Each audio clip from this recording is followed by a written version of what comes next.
Om Namo Bhagavate Vasudevaya.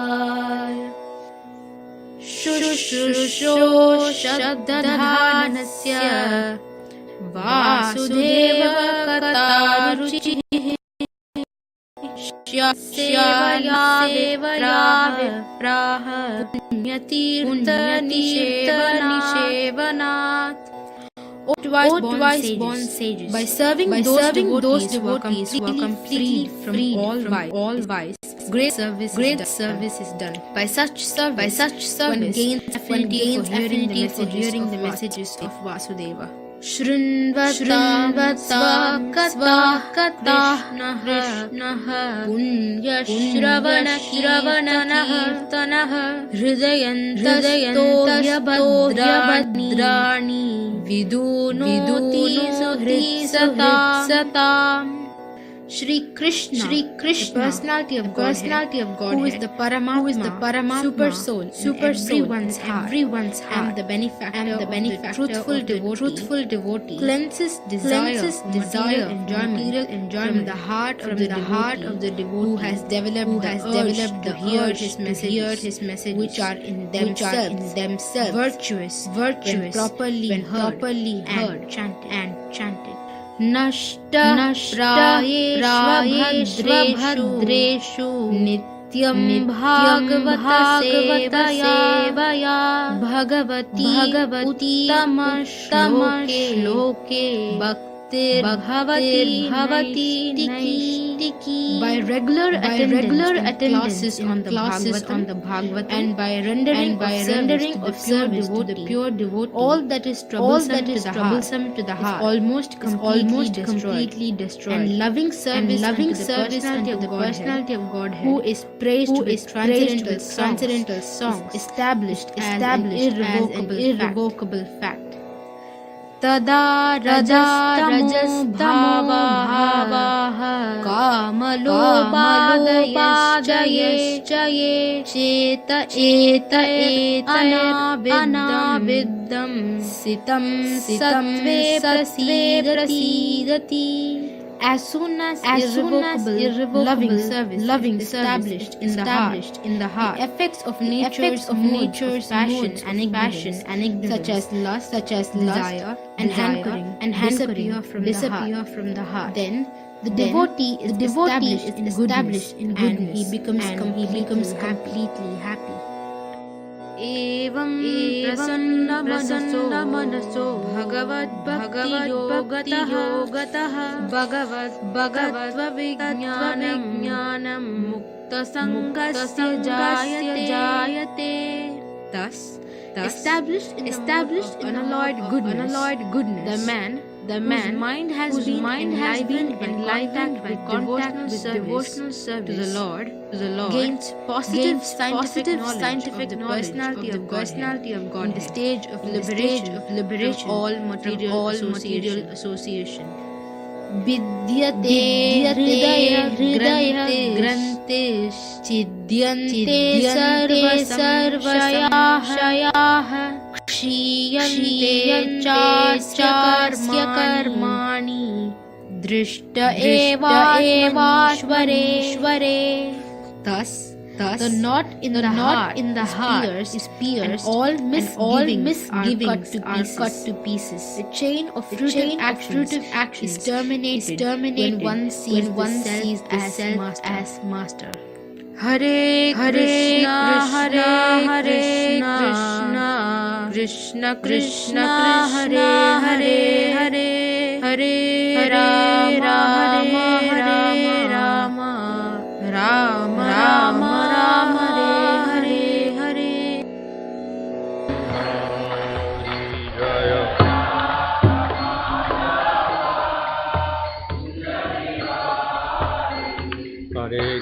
Hare Krishna, Krishna Krishna, Hare Hare, Hare Rama, Hare Rama, Rama Hare Hare, Hare Krishna,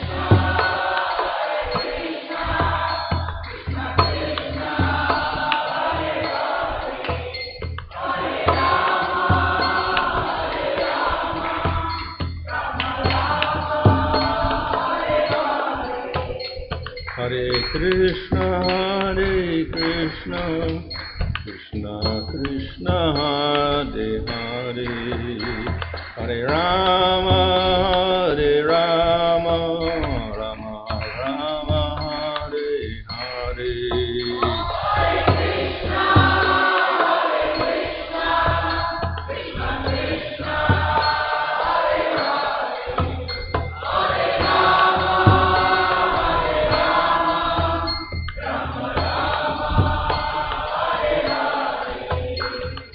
Prabhupada, Prabhupada, Prabhupada, Jaya Prabhupada, Jaya Prabhupada,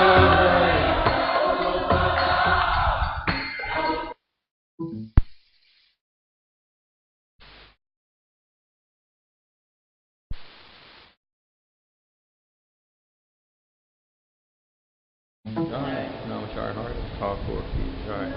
Param Sabho, Sri Krishna Chaitanya, Prabhu Nityananda, Sri Advaita Gadadhar, Shri Gaur Bhakta ki Jaya. Shri Sri Radha Krishna Gaur Bhagavata, Shama Kunda Radha Kutta Giri Govardhan ki Jaya. Shri Vrindavan Dham ki Jaya, Navadip Dham ki Jaya. Gang Jamuna Tulsi Bhakti Devi ki Jaya. Ananta Koti Vaishnava Vrinda ki Jaya. Samaveta Bhakta Vrinda ki Jaya. Go Premanandi. All glories to the Son of the devotees, all glories to the Son of the devotees, all glories to the Son of the devotees, all glories to Sri Guru Sri Guru, all glories to Sri Prabhupada.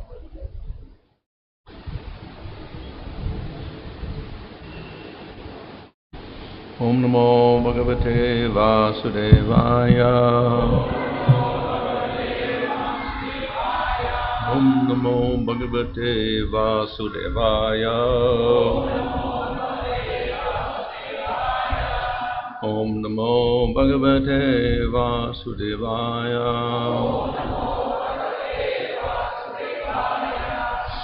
Namo Om Vishnupadaya Krishna Prasthaya Bhupade Srimate Bhaktivedanta Swami Niti Namane Namaste Saraswati Deve Gauravani Prachadane Nirvashesha Shunyavadi Paschakcharishatarane Sri Krishna Chaitanya Prabhu Nityananda Sri Advaita Gadadhar Sri Gaur Bhakta Vrinda Hare Krishna Krishna Krishna Hare Hare Hare Rama Rama Rama Hare Hare. Reading from Srimad Bhagavatam, Canto 10, Chapter 84, Verse 26. Tasadyate dadrisim angrim auga marsha tirdaspatam hridikirtam supaksha yogai.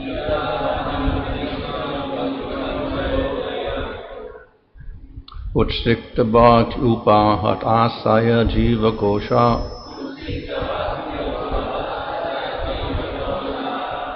apurvavat gatyam atan anugrahana bhaktan.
Tasya is adya today te your dadrasima.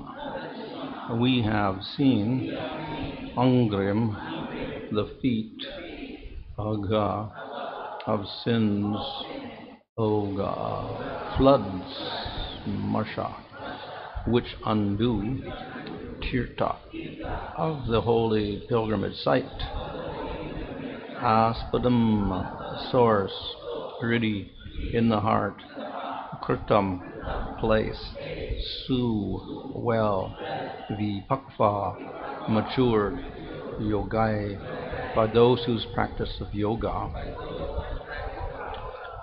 Utsikta, fully developed, Bhakti, by devotional service, Upahata, destroyed, Asaya, material mentality, Jiva, of the individual soul, Kosha, whose external covering, Apu, they attained, Bhavat, your, Gatyam, destination, Ata, therefore, Anugrahana, please show mercy, Bhaktan, to your devotees.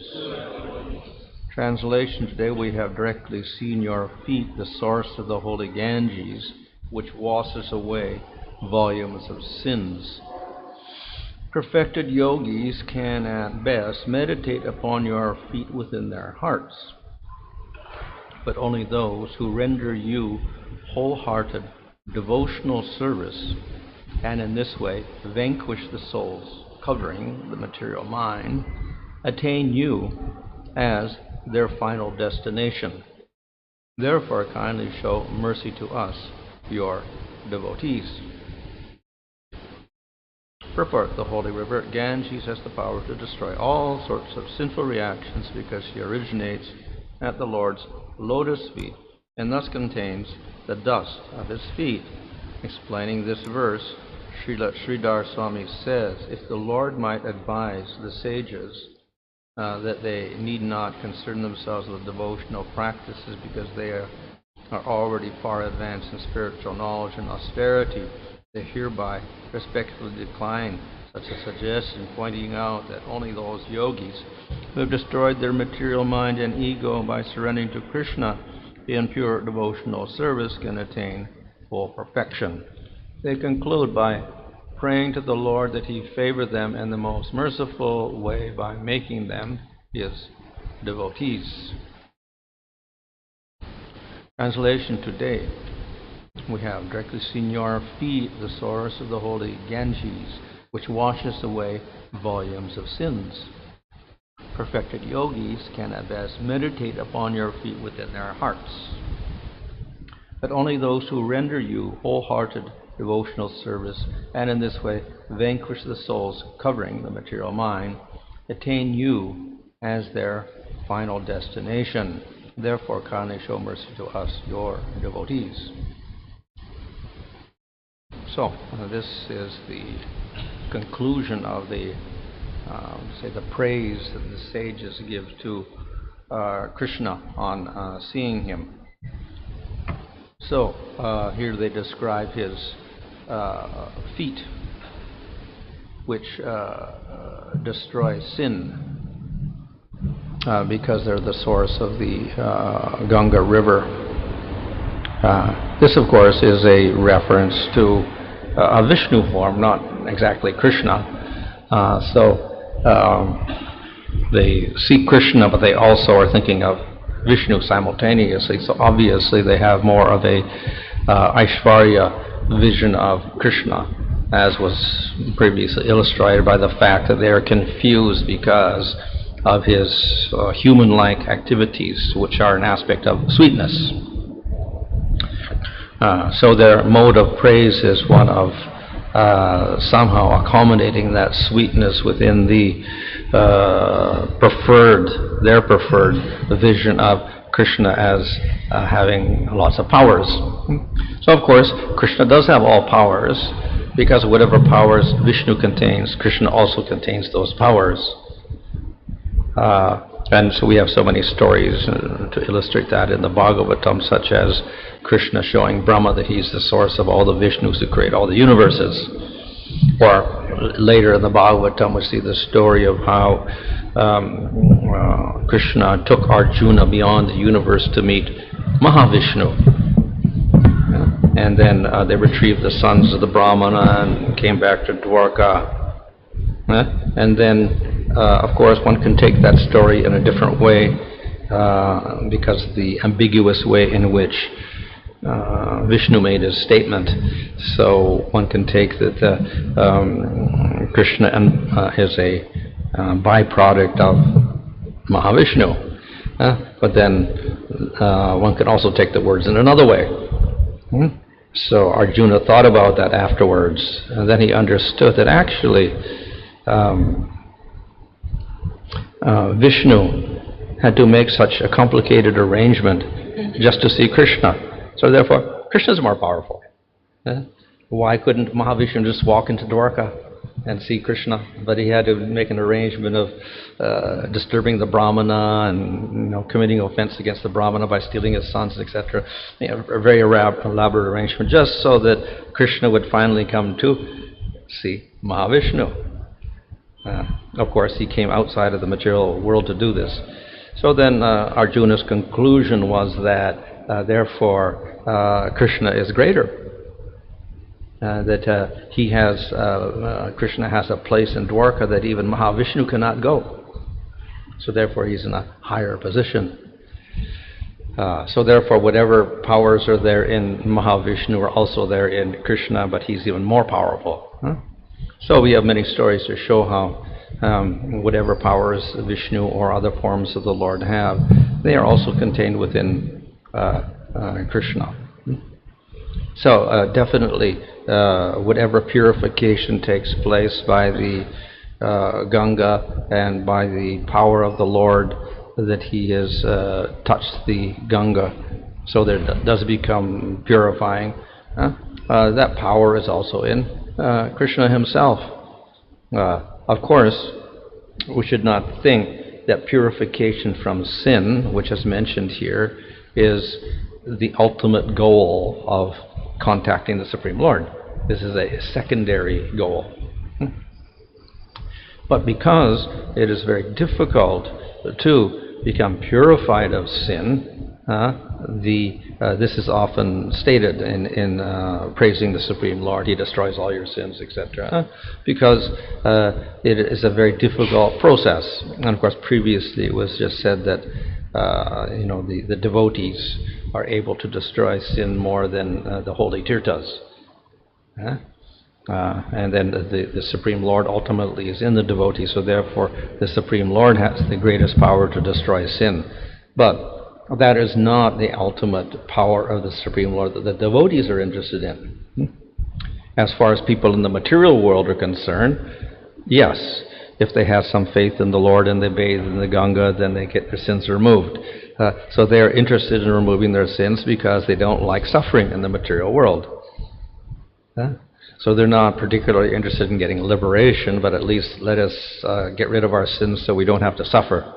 So this is, of course, a material conception of the Lord. He helps us live a healthy, happy material life. Those who are striving for liberation can take advantage of bathing in the Ganga and other holy rivers to get purified. And if they get completely purified of sin, then they get liberation. So if one gets completely free of sin, that ultimately means you have to get completely free of karma. If one is completely free of karma, then one is liberated. One gets moksha. So that is the goal of the yogis and the jnanis, and they're happy with that. However, though it is a spiritual goal, the devotees do not strive for this, because if they strive for this, it is an obstacle to their bhakti. So that is the sense in which the definition of bhakti is given by Rupa Goswami, that jnana karmadi anavratam. The bhakti should not be covered by jnana or karma or other processes. So being covered means that this creates obstacles to the bhakti, and we don't get the proper result. So if the jnana or the karma or any other process gets mixed with the bhakti in such a way that we don't get prema, or we get a weaker form of prema, then it's called obstacle. So for that reason, the devotees avoid it within their practice of devotional service. So they can't have a gyan misra bhakti, a desire to also attain liberation, freedom from suffering and sin. If that is mixed in, then that is gyan misra bhakti. What to speak of simply desiring to get liberation, like the jnani, that is completely rejected, because if one attains that position, it is very difficult to advance further and accept and worship the Supreme Lord after that point, because one gets fixed in Brahman, and in Brahman there is no object of vision or worship. Particularly if one concentrates like anything on that goal of oneness and oneness and oneness, then with no qualities, then one gets very fixed in that conception, and if one gets liberation, very difficult to advance. Others, of course, can attain that liberation without attachment, and they can advance further if they don't have such attachment simply to that state of Brahman. So we see, for instance, Sukadev was a Atmarama. He was fixed in Brahman, but he went beyond that. He became attracted to the qualities of Krishna and the activities of Krishna, and then he became a great devotee of the Lord. It's possible to go beyond that, but if one gets very, very fixed on that Brahman to the extent of rejecting everything else, then it's rather hopeless. So therefore the devotees in general avoid that goal of liberation. So thus, simply getting free of sins and karma and getting liberation is not the real goal for the devotee. For people practicing pure bhakti, for other devotees who have mixed bhakti, or for people in the material world, then the promise that worship of the Lord will get rid of all your sinful activities, that's very attractive. And by that we can prosper in the material world, or by that we can also get free, get liberation. So for those such people, it's very, very attractive. In any case, even for liberation, there is dependence on Supreme Lord. Even if you don't want to worship the Lord, in order to get that liberation without the Lord as a realization, you have to worship the Lord. So even mukti is dependent upon some bhakti. But then the whole goal is that we worship the Lord in order to get mukti. So they can attain that mukti, and then the Lord disappears, and then they're very happy in that state of Brahman. But the devotee doesn't want that at all. So the Lord can give liberation, He can destroy all sins, etc. But that is not the goal of the devotees of the Lord. So we can say intermediate goal. So we should never mix up the intermediate goal with the final goal. And then we take the intermediate goal as the final goal. This becomes a big problem. So that is the problem with the jnanis and the yogis and the karmis. They get stuck on those individual goals. So the intention of Scripture is not to make them the ultimate goal, but to be the intermediate goals only. And they're a step towards a higher goal and a higher goal and a higher goal. Just like graduation from secondary school is one goal, but then graduation from college is a higher goal. So we don't stop just getting top standard degree. You want to go further, get a college degree, then you maybe get a master's degree or a PhD or whatever like that. And there's different steps. So the intermediate steps are not the final goal. And if we stop part way, we have not fulfilled the purpose of the school. We've not fulfilled the purpose of the scriptures if we only go part way and we do karma yoga or jnana yoga or ashtanga yoga. You have to go all the way through and come to the final goal, that is bhakti. So the sages, they appreciate that, even though their expectation of the Lord is filled with majesty and aishvarya still, they appreciate the Lord as the final destination, and therefore they say that we are your devotees, bhaktan. We are your devotees. And we have met you, so we've got to see you. So therefore, we've in some sense achieved our goal. Therefore, they're above the, let's say, the idea of liberation, etc. But they do appreciate the fact that they can get rid of the coverings of material nature and mind and subtle body, etc., through the process of bhakti. So the process of bhakti is such that it includes everything. So the goals of karma, yoga, and jnana are achieved if one achieves the goal of bhakti. Therefore, one doesn't have to strive for these goals separately. It's all included within the process of bhakti. Whatever you can get through karma yoga, jnana yoga, and ashtanga yoga, you get through bhakti yoga. However, the devotee usually does not accept these things because they become obstacles for his further advancement. But they're readily available to the devotee. So it's described that the real devotee, he actually gets approached by liberation and karma, and they're begging, please, we want to serve you, we're your devotees. And they follow the devotee around and say, please, please, we want to give you something.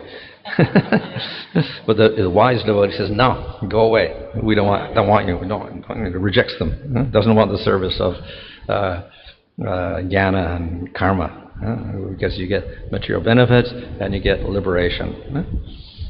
So very readily these things are available. But at the same time, the devotee tries to avoid these things because of their negative connotations. At the same time, the Lord may give things, as he gave to Dhruva and others, even though they didn't want, because he understands that it will not interfere with their service and their advancement. So then that's acceptable. Of course, the devotee never wants sayuja. That's nothing. He won't accept that at all.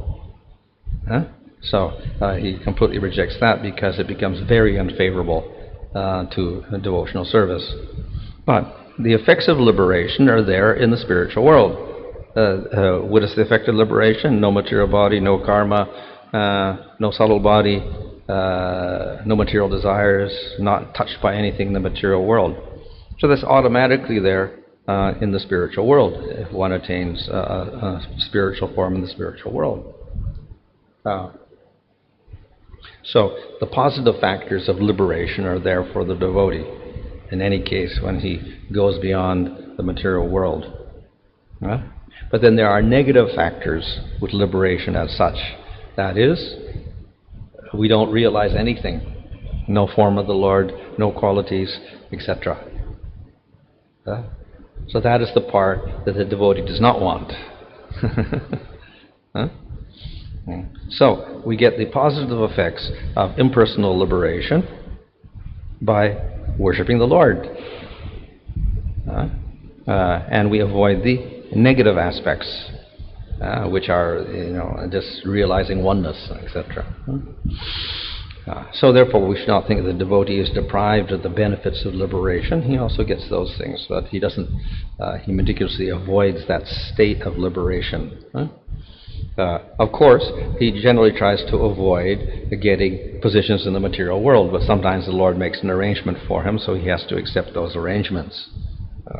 Nevertheless, in the spiritual world, again, we have arrangements for all sorts of pleasures. So you get Salokya and Sharshti and Sarupya.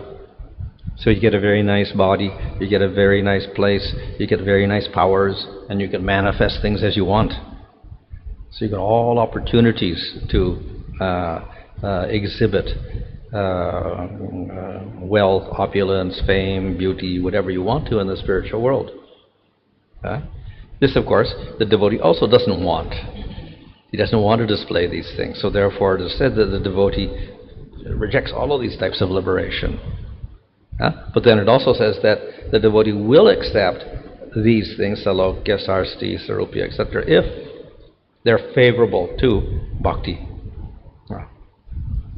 So in it is useful to have a place in the spiritual world and have a spiritual body and have some powers. Yes, to that extent the devotee accepts those things, and then he serves the Lord in the spiritual world with a spiritual form with certain powers. Then acceptable.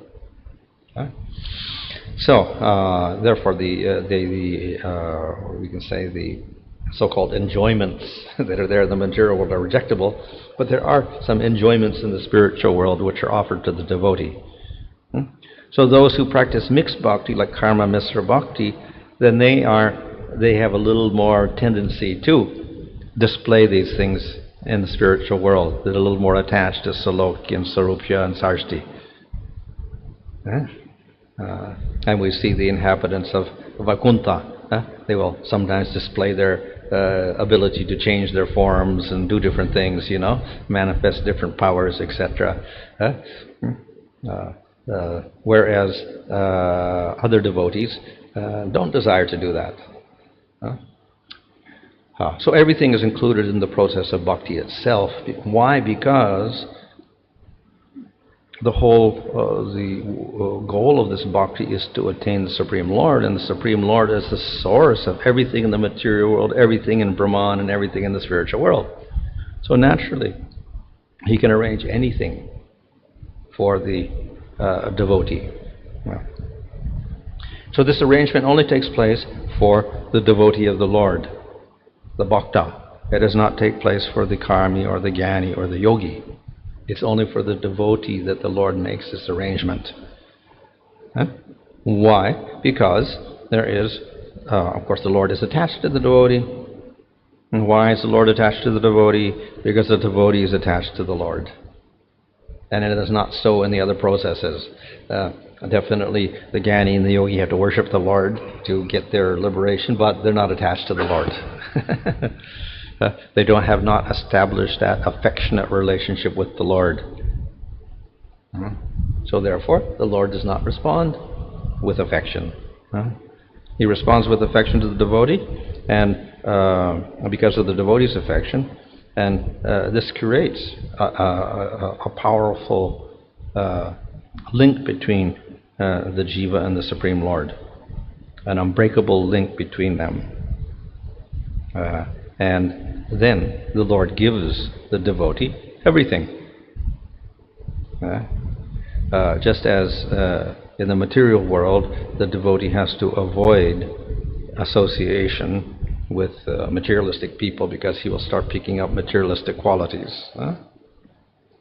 So therefore, we're advised to avoid that association, and instead we take association with people with good qualities. But then, who has the best qualities? Supreme Lord. Associate intimately with the Supreme Lord, we get all those qualities. We absorb all those wonderful qualities of the Supreme Lord. So in this way, we get everything from the Supreme Lord. Everything is supplied to the devotee. Of course, the devotee, everything is supplied to the devotee, but the devotee does not need anything material. Because the only way you establish this relationship with the Lord is to get beyond the material. We have to give up the material conception and ahankara and material needs and material identity and material attachments, etc.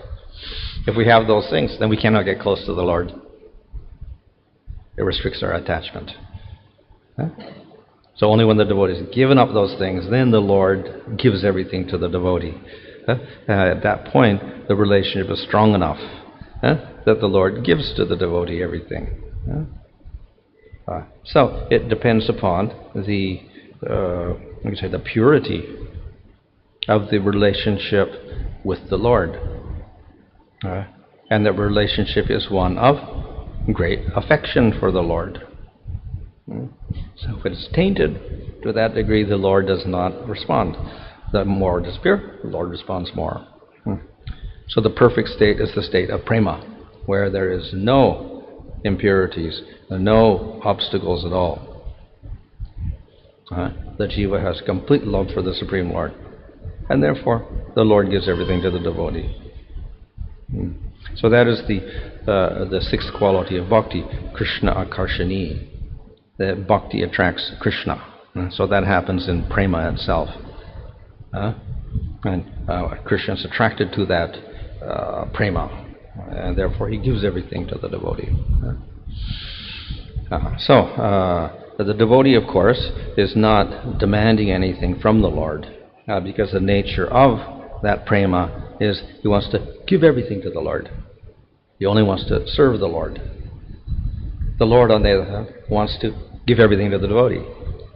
The Lord wants to, the devotees give everything to the Lord. The Lord's giving everything to the devotee. But it's not that the devotee is expecting, well, I will give everything and then I'll get everything from the Lord. No, he doesn't expect that either. No, he just wants to give. So this is that pure, unconditional love of the jiva for the Supreme Lord. So that is we have to practice that. So that practice is called sadhana. So the whole sadhana bhakti is a practice of giving that unconditional love to the Supreme Lord without expecting things for ourselves, without trying to get material things or liberation or anything. So this becomes a daily practice involving the mind and all the different senses. So the more we can express that, practice the expression of that love, then that practice itself ultimately produces that love. So we go from faith to a little bit of bhakti, and then finally it turns into bhava, and then turns into prema. So it gradually grows like a plant grows from a seed and then finally gives a fruit. So that takes place provided we follow the proper process. First of all, we have to get the seed. Seed has to be planted in the proper field, and then we have to water it properly, and then finally we get the results. So we have to be attentive to that and not water the wrong plant. And to water the right plant. There's a story of a farmer. So he has a field, and in Bengal there is another very clever plant called shamgach, and it looks just like rice. So the foolish farmer cultivates that shamgach, and he's thinking, oh, I got such a nice field of rice, and it looks just like rice growing up, and he takes care of it, and it grows up, and then finally harvest comes, no rice. It's a weed. And so he's cultivated for all this time, and the result is nothing. So we have to cultivate the right creeper, the creeper of bhakti, not some other creeper. So we cultivate the other creepers, then we get weeds growing up, and we don't recognize what is the weed and what is the true bhakti, and we end up with material things instead. So we have to cultivate that bhakti, that pure love for the Supreme Lord. Starts out as faith, turns into the seed of bhakti, and then we develop it. So it takes place in gradual stages, but assisted by the Supreme Lord, His mercy, and the mercy of the devotees. And then we get the result.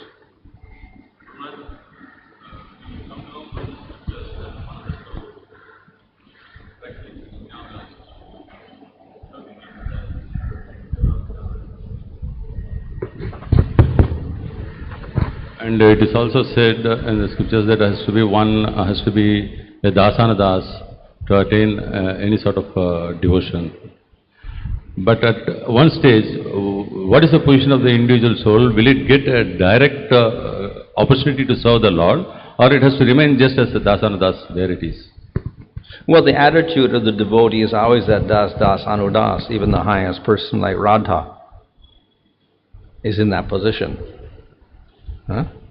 So the attitude of the devotee is always that. What we get, that's up to the Supreme Lord ultimately in His mercy. But the devotee always thinks like that.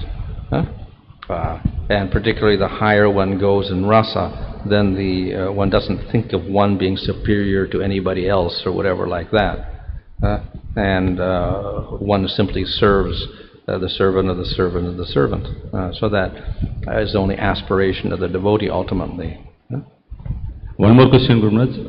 We see that there is the law of the land to make the citizens behave properly, and then we have the law of karma which controls overall human beings for their activities.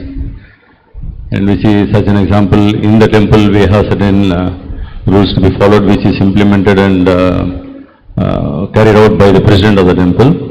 Do we have anybody of that sort in the spiritual world who regulates and controls the... They don't need, because naturally everybody is spontaneously following Krishna. Here we have these rules because people have independence and they want to do their own thing, and they have their own conception of who they are and how they're going to do this or that or whatever. So we need rules to guide people. In the material world we have rules because they commit sinful activities, and therefore we have rules to punish them if they don't. But we have rules of bhakti because people tend to misbehave or become too independent because they're also affected by material motives, etc. So therefore we have standard rules of conduct for devotees also. And if we don't follow those, then we end up with problems.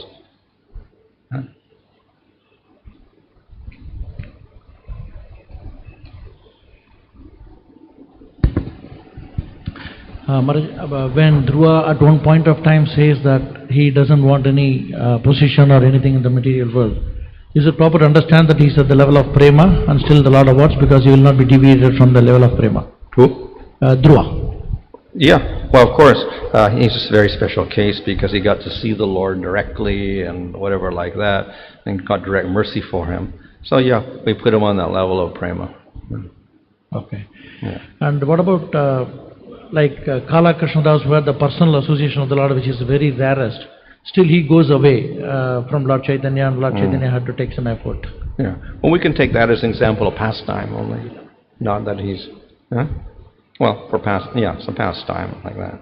Or even like Choda Haridas or whatever, they're part of the Lord's pastime, so we don't have to condemn them as regular materialists because they are associates of the Lord.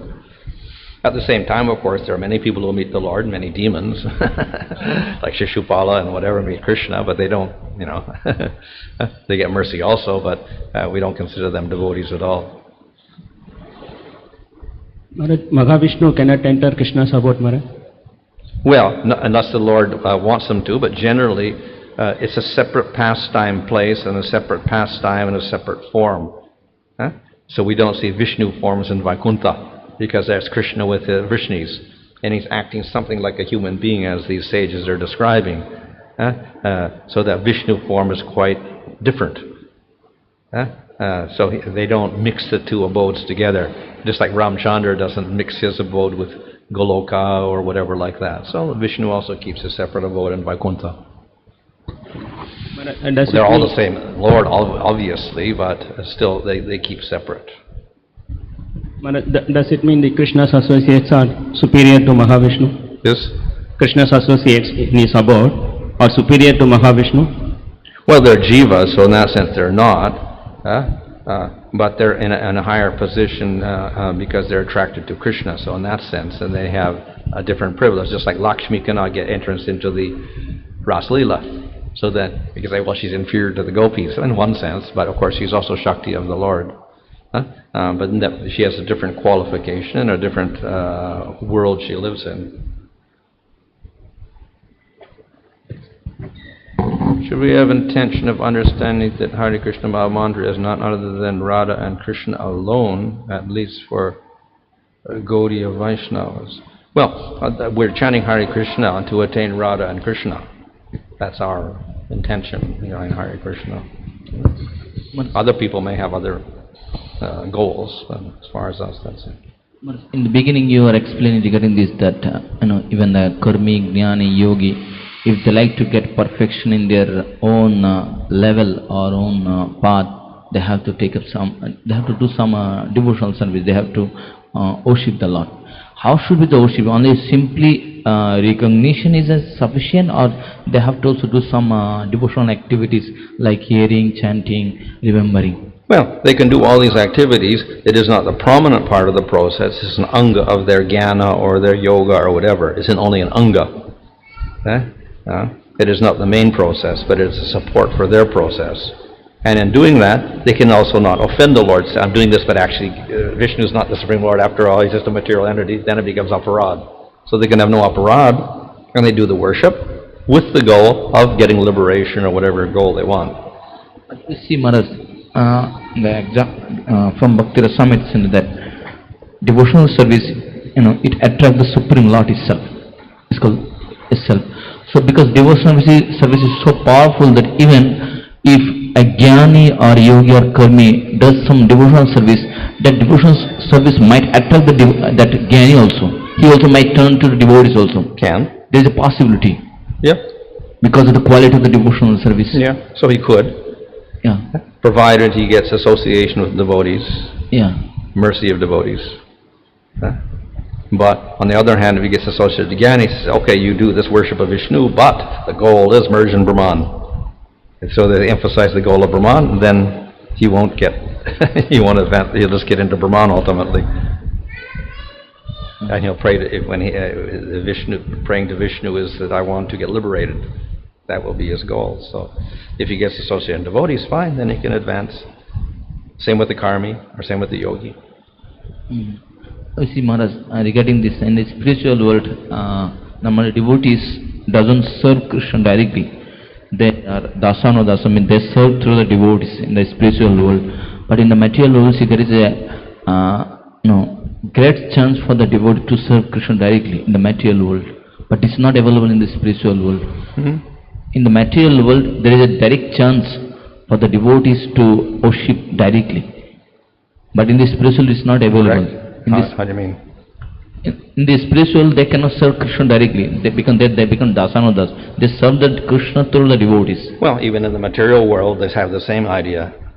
They may serve, but directly, but still, their idea is they are servant of the servant. Spiritual world also, they may serve directly, but still they have the idea that they're servant of the servant of the servant. And the higher they go, that more that idea becomes prominent. So that means when devotee advance, slowly in the materials he becomes the dasanodasa. From directly serving Krishna to he serve under the devotees in the material world also. Because he has to develop that mentality. Yeah. Both places. Yeah.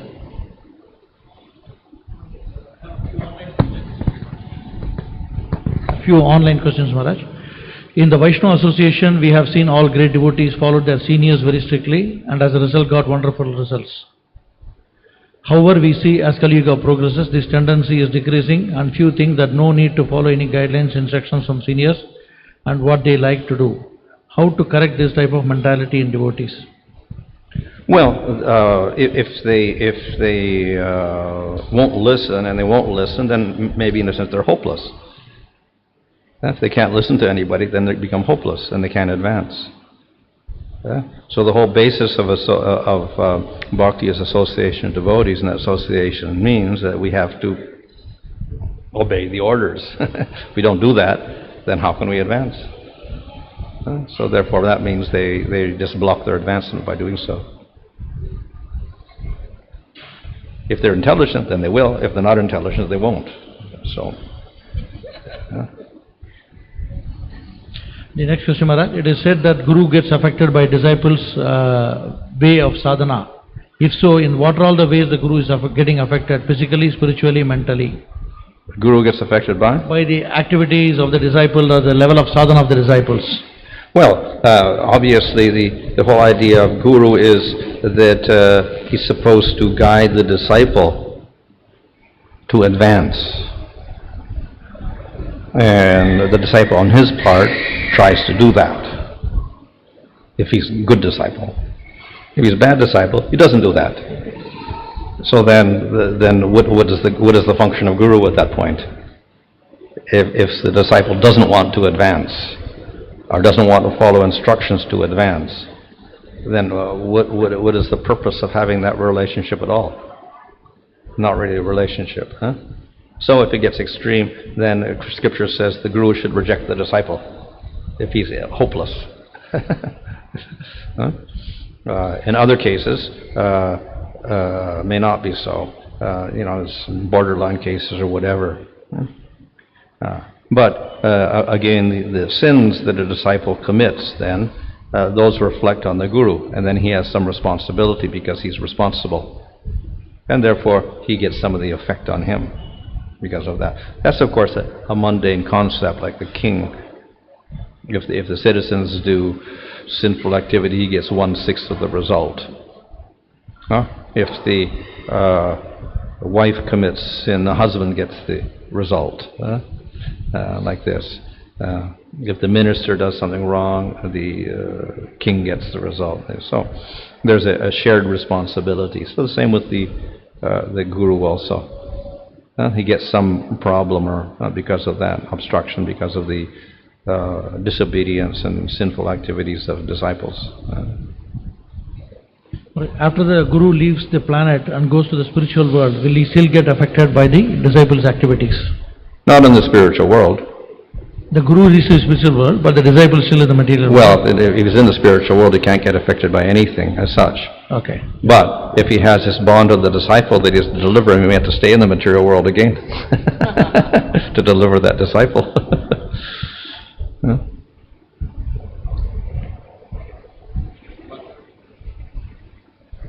Prabhupada one time said, even after my leaving, I'll take the karma of my disciples.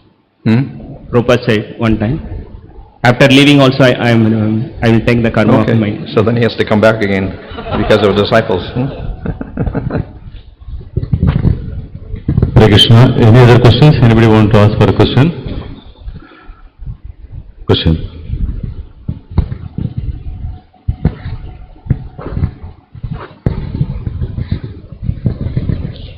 Often we hear this statement that a tree is known by the fruits, and similarly there is an indication that by the disciples one Guru is known in terms of responsibility of training and all.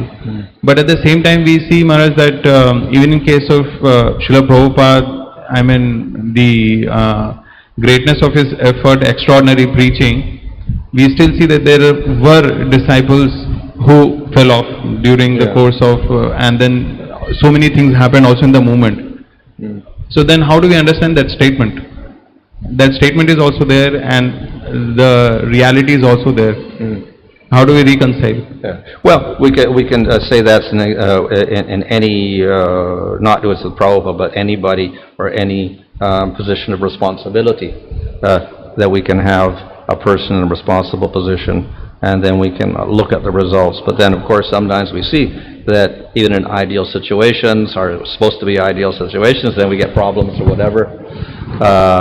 And the same with ideal governments or whatever like that. Then the head of the prime minister or whatever is a good person, but the people under him may end up with problems or whatever. So we can attribute that to simply the nature of the material world. On the one hand, that though we are on the leaders on one level, other people are not on that level, and we cannot always predict what they're going to do. Now, if we have enough time, then we can adjust things and reject the bad things and just try to keep the good things. If we don't have that time, then we may have a problem. So Prabhupada was only 10 years there, so therefore we get all sort of a big mixture of people there, and it's difficult sometimes to see who are the the good devotees and who are the unserious devotees, etc. But then, of course, another thing is that what is the result we want? And that may be internal, not external. So we cannot always judge things by external results either. Yeah?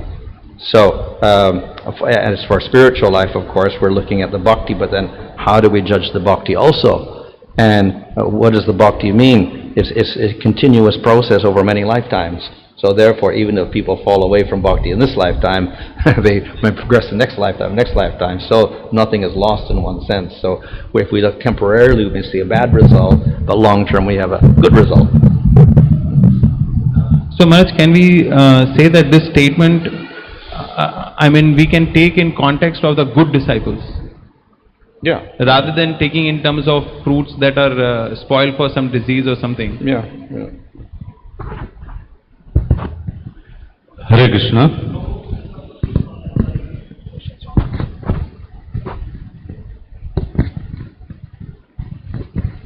Yeah, why is that devotees do not want Sarupya, Salokya, Samipya and Salokya? But the devotee does not want these things in themselves, only if they are in service to his pleasing Krishna, how he wants to please Krishna. So he accepts them if they are favorable for his own service to Krishna. He just does not want Sarupya. I want to go to the spiritual world. Finished. I want to get a spiritual form. Finished. That's not his goal. He will take those things, but the primary factor is serving and pleasing the Supreme Lord. Next question, Maharaj. Does the concept of greater, lesser, superior, inferior exist only in the material world? What is its counterpart in the spiritual world? Well, there's lesser and more because we have Krishna as the ultimate form and Vishnu as the other form, etc. And even among Krishna, then we have Madhurya Rasa as superior to Shanta Rasa or Dasya Rasa, etc. And then even among different groups, we have some are more intimate associates and some are less intimate, etc. In that sense, there's superior and inferior. But they never feel superiority to others. Even though objectively looking, we can say one is a more intense relationship. So there's no feeling of one person being superior and another being inferior, because that's all something, a concept of the material world. So much. Some more questions. How should a woman devotee act in the midst of men devotees? We see in the Vedic scriptures so many instructions on how men and women should behave. Because sometimes a woman devotee may think that she has attained highest realization of bhakti, no need to follow these rules and regulations. We have seen in Mahabharata, Ramayana, how Mother Sita, Draupadi, Kunti, etc. followed all the Vedic regulations. Well, we cannot use spiritual realization on our level to, justify anything. We can't say because I'm spiritually advanced, I don't have to follow any rules. So even the persons practicing Raganuga follow rules. So externally they act like a Vaidhi Bhakta. So the devotees themselves, even beyond the rules of bhakti, we follow social conventions as much as possible. And to say we're beyond those social conventions, well, you can say that, but then you shouldn't live in society. You should go off to Radhakund and live by yourself then, in that case, if you're beyond social conventions or whatever. Don't want to follow any rules. Live by yourself someplace. But if you're living in the world, then you have to follow those rules. Now, of course, in the modern world, those the conventional rules of the Varnashram system are somewhat lost. But we try to preserve them as much as possible because they have value for us. And if we reject those, then it creates a disturbance for everybody else, and then consequently we can't advance. Hare Krishna. We have today yet another book translated by Guru Maharaj His Holiness Bhanuswami. The title Shruti Stuti Vakya by Srila Prabodhananda Saraswati, translated by Guru Maharaj. Those devotees interested in taking the book can come forward, but we request you, first Prabhuji should come forward and Mataji should wait till they are called for. Only when they are asked to come forward, they should come forward. Hare Krishna.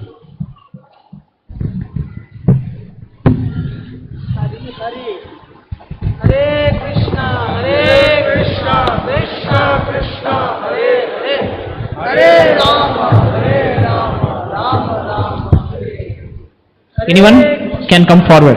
This is wonderful prayer by Vedas, so we can also take some information how to pray to the Krishna Krishna Hare Hare Hare Ram Hare Ram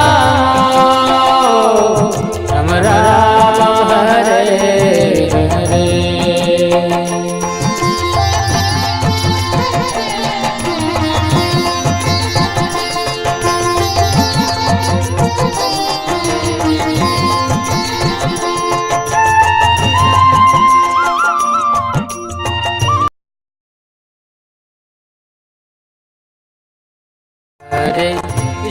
Hare Krishna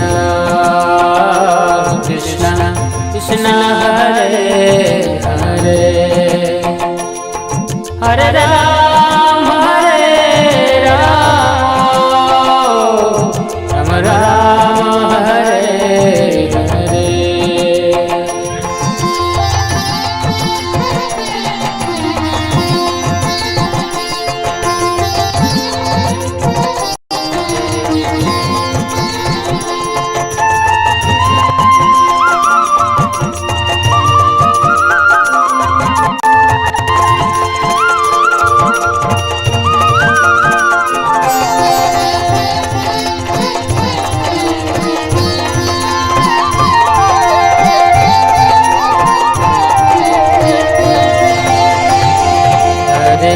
Krishna Hare Krishna Krishna Krishna Hare Hare Hare Ram Hare